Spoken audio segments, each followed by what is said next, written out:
Hi, I'm Rich Torrey. Welcome to another Level Up Cartooning. All you need to follow along with me is a pencil and paper. It doesn't get any easier than that, right? Now, before we get started, make sure you hit the thumbs up and the subscribe button as it helps this channel to grow. Hit the bell so you never miss a lesson. So as I said last week, the Halloween season is here, and I'm using it as an excuse to draw a few of the wicked characters from the cartoon world. Last week, we drew Bill Cipher from Disney's Gravity Falls. This week, we're going to draw a character I've been itching to draw for a long time, Yababa, the multi-dimensional witch and bathhouse proprietor who appears in the 2001 Hayao Miyazaki's animated masterpiece, Spirited Away. If you've never seen this movie, actually, if you've never seen any Miyazaki movie, you owe it to yourself to do so. They're all worth watching. So while her basic layout is quite simple, with Yababa, the devil is in the details, which will present a bit of a challenge for us. But I think you're going to find she's well worth the effort. So let's get started.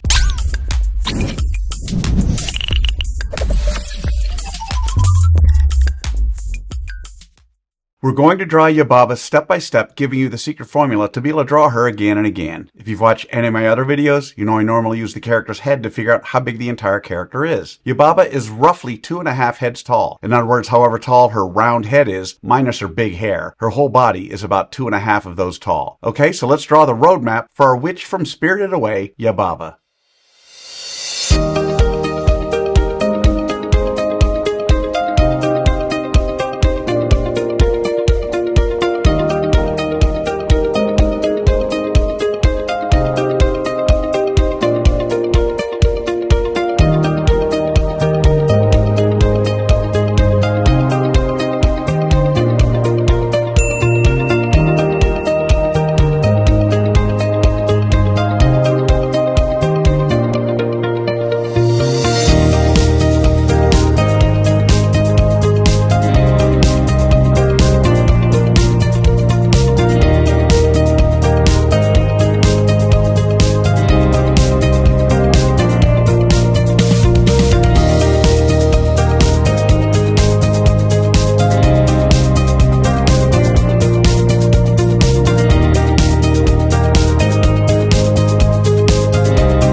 So there's our roadmap for our witch, Yababa, from Spirited Away. Now before we go on to step 2, I want to give you the layout of Yababa using simple shapes for those of you who want to screen grab. Something that can be very helpful for laying out a drawing of a character you've never drawn before. Okay, so now we're on to step 2. In this step, we do what I call roughing out the features. I want to remind you that until the third and final step, you want to draw as light as possible. You'll see that I use guidelines to help me to know where to put Yababa's eyes, big nose, and some of her other features. And because we don't want those guidelines in the final drawing, you want to draw them light enough to be able to erase them easily. Okay, so let's rough out the features for Yababa from Miyazaki's Spirited Away.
Okay, so there are the roughed out features for Yababa. So now with the roadmap done and the features roughed out, it's time for that final step. In step 3, we get to have fun. We get to draw in the final details of our incredible drawing of Yababa. We don't have to guess where to put things because we've already done all the hard work figuring that out. This is the time to pause and take a look at your drawing while it's still lightly sketched out. Fix or change the things that you need to before drawing those final lines. But even as you're beginning those final lines, you don't want to just mindlessly retrace over what you've already drawn. As you're drawing that final line, you should be thinking about how you might improve it, staying vigilant until the very end. Okay, so let's draw in the details for Yababa from Spirited Away.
And that's how you do it. There you have it, our drawing of Yababa, one of the witches in Hayao Miyazaki's beautifully animated masterpiece, Spirited Away. So how do you think you did? Understand, if you've never drawn Yababa before, then you can't expect to have drawn her perfectly. She's not an easy character by any means. You notice I don't spend time coloring Yababa during this video because I want my lesson to focus solely on the drawing process. Now you have the secret formula, the process for drawing Yababa. And with that, you can draw her again and again. And by all means, color her when you're done. I promise each time you draw her, it's going to be a little better and a little easier. I also promise the more you work with me, the better you're going to get at all of your cartoon characters. So I'd love to see your version of Yababa. If you can, take a picture and post it on either Facebook or Instagram. And don't forget to include the hashtag #LevelUpCartooning. So I hope you had as much fun as I did with this one. Remember to subscribe and thanks for joining me. Until next time, keep drawing, my friends.